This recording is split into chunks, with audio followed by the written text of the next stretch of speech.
Merhaba. 511 Tactical Strike. Bugünkü konumuz bu ve taktik pantolonlar içinde bence özel bir yeri var.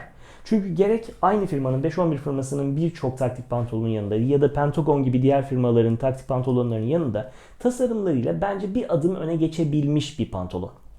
Söz konusu pantolon tekstilinden başlayarak tanıtırsak ripstop denilen bir kumaşa sahip. Bu kumaşın özelliği küçük küçük karelerden oluşuyor ve olur da yırtılma gerçekleşirse her bir karenin bariyeri söz konusu yırtılmayı durdurmaya çabalıyor ve bunu başarıyor. Gerçi 2,5 yıldır kullandığım söz konusu pantolon, ki üstümdeki de öyle. 2,5 yıldır kullandığım bu pantolon çok özenle kullanılmadı. Kamplarımda çok aman bir şey olmasın diye çabalamadım. Buna rağmen hiç yırtmayı başaramadım. Bence sizin için de büyük bir sorun olmayacaktır. Ama olur da insanlık hali.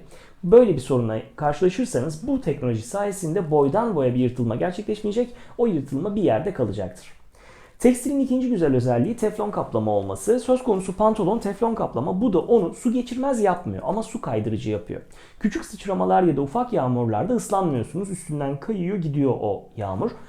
Ama eninde sonunda ıslanabilirsiniz. Çünkü dediğim gibi su geçirmez değil. Islanırsanız bence bu pantolonu en özel kılan şeylerden bir tanesi çok hızlı kuruyor olabilmesi. Pantolon çok ince bir pantolon değil. Giydiğinizde hafif bir ağırlığını hissediyorsunuz ki bu kötü bir şey değil bence. Ama bu kadar ince olmamasına rağmen bu kadar hızlı kuruyabilmesi beni şaşırtmıştı. Diğer teknolojilere aklım yattı ama bunun bu özelliği beni etkiledi. Bence kumaş anlamındaki bu artılar önemli. Geldik bel kısmına. Gördüğünüz pantolonun belinde muhtemelen içimde gösterebileceğim bir sistem var. Burada bir kanal var. Hemen devamında bir lastik söz konusu.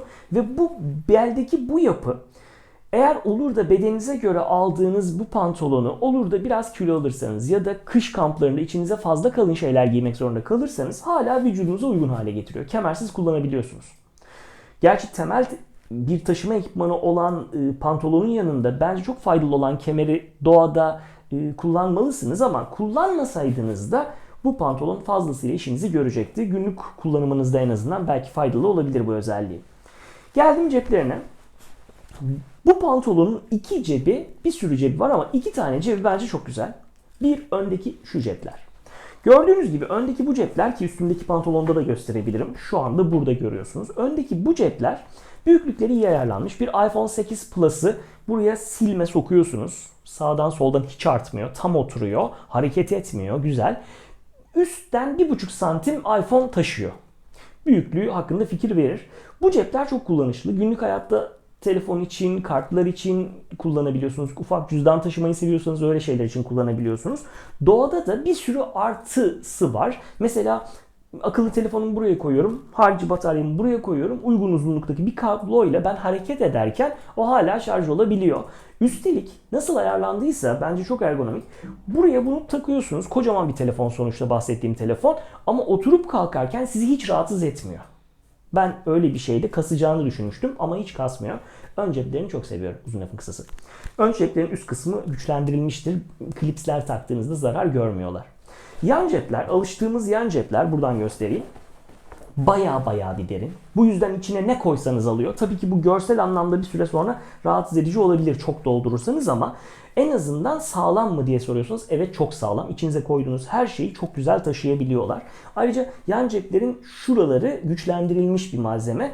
Buraya da klipslerle bir şey astığınız zaman örnek verebilirim. Mesela burada bir şu an kumaton görüyorsunuz. İşte şuraya astığım zaman klipsi sayesinde bu taktik kalem buraya harika oturuyor. Bir de biraz sonra göstereceğim yan ceplerin üstünde bir delik var. Şuradan görüyor musunuz bilmiyorum. O deliğe o klips geçtiği için iyice güvenli hale geliyor. Ya da bunu dışarıdan takmayı uygun görseydim şu şekilde içine doğru itebilecektim. Bu yan ceplere artık geçebilirim galiba. Bu alıştığımız yan ceplerin dışında kargo cep diye tabir edilen bu yan cepler bence dediğim gibi bu pantolonun özel kılan ikinci şey. Evet. İçte iki tane daha küçük cep var. Yani bu körüklü bir cep değil. Yani yanlardan ya da alttan körüklü değil. Ama ortadaki dikiş sayesinde genişleyebiliyor. Ve içinde ana bir haznenin dışında bacağınızın olduğu çeperde iki tane daha dikilmiş küçük cep var. Bunlar bir M4A1'in yani işte M16'nın halifi olan bir tüfeğin magazinlerini, şarjörlerini birebir alabilecek iki ayrı cep. Buraya toplamda 2 tane, öbür tarafa 2 tane koyabiliyorsunuz. Günlük kullanım ya da benim gibi kampa gidiyorsanız bu tür kullanımlarda da kesinlikle avantajlı. Neden? Çünkü ben sınıflandırıyorum işte kitlerimi ve işte burada ateş kiti duruyor. Burada sabitleme, burada kişisel bakım, burada ilk yardım kiti. Ve olağanüstü bir durumda onlara çok hızlı erişebiliyorum. Hatırlamak zorunda kalmıyorum yerlerini bir kere ezberledikten sonra. O sınıflandırma çok işe yarıyor. Ve bunların dışında hala ön tarafta da bir hala yüzeyi olması kullanım anlamında, onu bir taşıma ekipmanı anlamında belirli bir noktaya taşıyor. Bu iyi düşünülmüş pantolonun geldim alt kısmına. Eğer pantolonu bedeninize göre alır, boyunu tam seçebilirseniz, kısaltma derdiniz olmazsa hazır kanallar olduğunu göreceksiniz paçalarında. Bu hazır kanallar sayesinde bunları ben sonradan taktım. Yoktu üstüne geldiğinde. Bu hazır kanallara uygun gördüğünüz şekilde lastikler takarak dilediğiniz zaman onları büzüp kullanabiliyorsunuz. Ya da günlük kullanım sırasında öyle dursun istemiyorsanız normal şekilde kullanabiliyorsunuz. Bence bir artı, bir daha diktirmeye falan gerek kalmıyor. İçine geçersek pantolonun, bu pantolon için 511 firmasının, yine aynı firmanın özel olarak imal ettiği dizlikler var. Ve bu dizlikler bu pantolonun içinde diz bölümünde, güçlendirilmiş diz bölümünde görüyorsunuzdur muhtemelen güçlendirmeyi. Ayrıca bir alan var. Bir cep var. O dizlikleri buraya sokuyorsunuz ve ince olmalarına rağmen söz konusu dizlikler gerçekten koruyucu. Evet, ciddi düşmelerde sizi korumuyor. Ama ufak düşmelerde ya da dizinizi bir yere koyup tırmanmanız gereken anlarda hiç acı hissetmiyorsunuz. O dizlik burada aslında bu arada. Şu bahsettiğim dizlik bu. Bunlar dediğim gibi şu kalınlıkta falan yaklaşık 4 milim, 4,5-5 milime yakın bir kalınlığa sahipler. Esnekler. Dışarıdan hiç gözükmüyorlar. Hiç sizi rahatsız etmiyorlar. Bakanların gözü onu görmüyor. Ama dediğim gibi çok kullanışlılar. Dezavantajı var mı derseniz evet var. O da ne?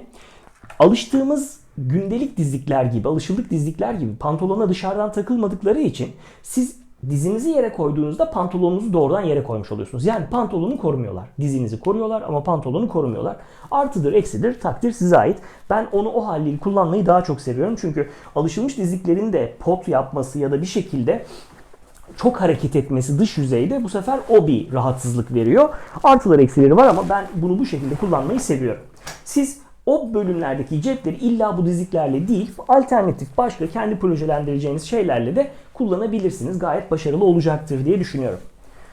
Evet, toparlarsak söz konusu pantolonun çok başarılı olduğunu, günlük kullanım için taktik pantolon olmasına rağmen çok çirkin olmadığını, hala kullanılabilir şık bir pantolon olduğunu, doğa kullanımları için gayet güçlü, tekstilin özelliği yüzünden kullanışlı olduğunu ve ceplerin bolluğu ve iyi düşünülmüşlüğü açısından da size fayda sağlayacağını düşünüyorum. Fiyatına gelelim. Ben bu pantolonu satın aldığımda 310 lira gibi bir rakam ödemiştim. 350 idi, işte 310'a sağ olsunlar indirdiler. Ve bence kabul edilebilir bir rakamdı. Ama bugünkü kur değişiklikleri yüzünden şu anki fiyatı 650 TL. Takdir size ait. Ben bu pantolonu çok beğeniyorum ve çok seviyorum. Çok temel bir taşıma ekipmanı olduğuna inanıyorum. Pantolon hep sizinledir. Bu yüzden de temel hayatta kalma ekipmanınızı onda tutmayı başarabilirseniz kamp alanında başınıza gelecek kötü senaryolarda hala üstünüzde gerekli temel ekipmanı taşımış olursanız, bu yüzden bence taşıma ekipmanları noktasında pantolonlar çok kıymetlidir. Kesinlikle bu onlardan bir tanesi. Benzer markaların pantolonlarını da düşünebilirsiniz. Ben bunu kullanıyorum ve çok memnunum. Teşekkür ederim. Kolay gelsin.